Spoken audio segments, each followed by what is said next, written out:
Development Purakpa Yaroi Eng Tappa Puraknaba Wari Sanaba Mathou tai HAINA Chief Minister KHEMCHAND PHONGDOKKHRE wafamasi ngasi handakta nongna saba laiching haikak pokpida leiba Mission Blind School gi Girls Hostel gi anoba sanglen sangaduna khutsinabagi thoram amada athoiba mitunglen gi warol piraduna phongdokkibani thoram aduda Chief Minister na makha taraduna phongdokkibada furup mari na punna khundariba Singapore na ngasi Southeast Asia da per capita income khwaidagi wangduna chawkhatpa leibak ama oiba ngamlibasi furup masel amaga gi marakta nungsi sanana leibana chawkhatpa ngamlibani lamdam asidasu Eng Tappa Puraknaba development Eng Tappa Puraknaba development Purakpa Yaroi maramaduna Wari Sanaba Mathou tai atom bomb phawba sizinakiba World War II phawba Wari Sanaduna waroi sin purakibani hauzik laiba Manipur gi apunbagi ngamkhai asi lamdam asida punna kundaminariba furup kuntra truk asina sembirakibani ngakpirakibani haibasi khanduna isa gi furup gi apikpa wakalonda thabak tawbusi toklasi masina lamdam asibu chawkhat lamjelda yawhanba ngamloi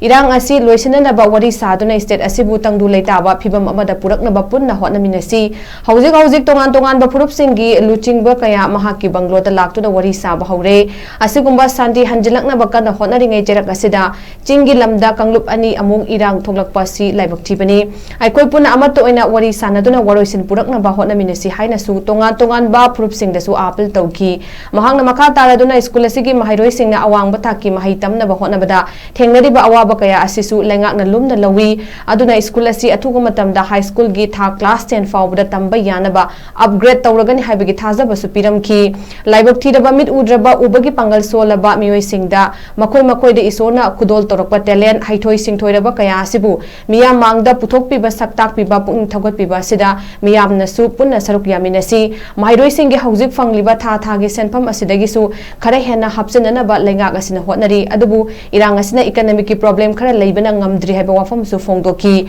ngasi nauna saba sanglen sanga Thoramatuda Athoiba Mitunglen oina Manipur Chief Minister KHEMCHAND Thoramapu oina President Kom Union Manipur Sarto Ahau Kom loinana ikai khumnarba mitung sing oina DC Tenopal Saurab Yadav IAS amadi Chairman Justice Committee on Anglo Manipur War 1891 Joy Chandra Konthau jamna sarukya ki Thoramaduda Thoramgi Laiteng oikiba singna mahairoi singna sajaba pochai amadi tongan ba phurupki oiba chatnabi nat ki pochai kaya sukudol pot oina piki Thoramaduda Maring tribe Tarau tribe amasung Kom tribe ki oiba nat ki oiba jagoi isai kaya su utuna meeting tahanki madam satpai do yana inconvenience oi bani na sida upgradation tawiyo hai bani oi nahan yum dalam badasu ai mahaijan riduni madu ohela sena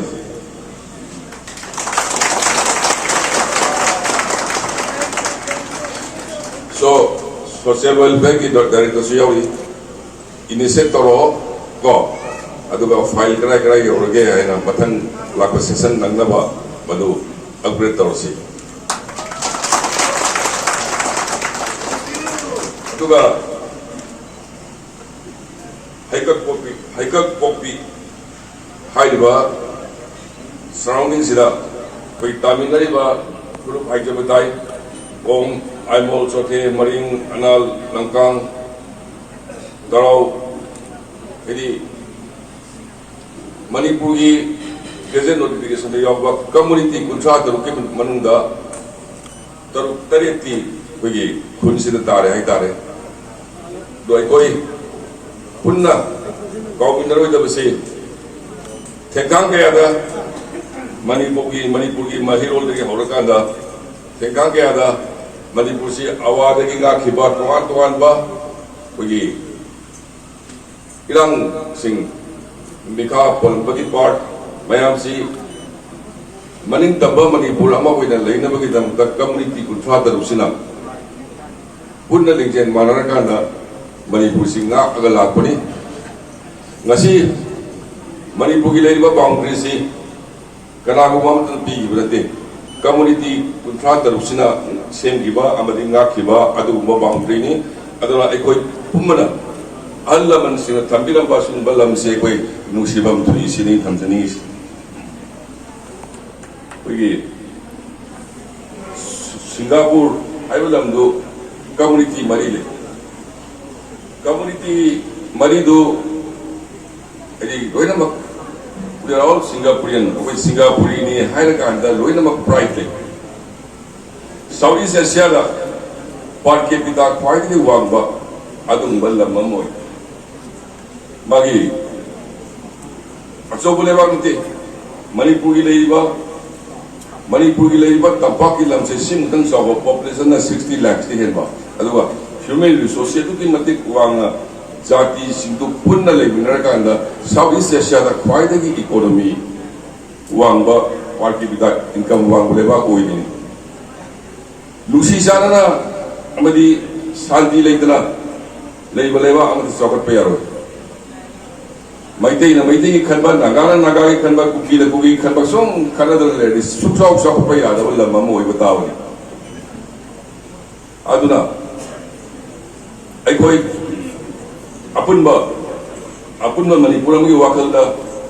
punna himinaba natana atopa lambi su leida brina koi nusi sana na himinana ba koi wakan khanmina ba mathau tai amana amagi awaba kapina ba mathau tai ngasi sayom hendraba dumba maitai abadi kuki sinau singi marakta